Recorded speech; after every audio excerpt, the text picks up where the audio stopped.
Let's learn how to create this dreamable cover. Follow us! For first step, insert your video from tab Insert. Go to the video and choose this device. Put your video in your slide. Then insert a rectangle. Change its color to the white and remove its outline. And then right-click on your rectangle and click on Edit Points. You can edit your post in a way that you like. And then add a text box. Write your topic, change its size, font, and color.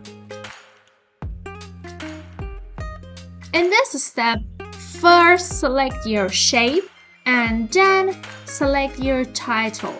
Go to Shape Format, Merge Shape, and select on Combine. And now select on your video, go to the video format, Video Playback, and choose Start on Automatically.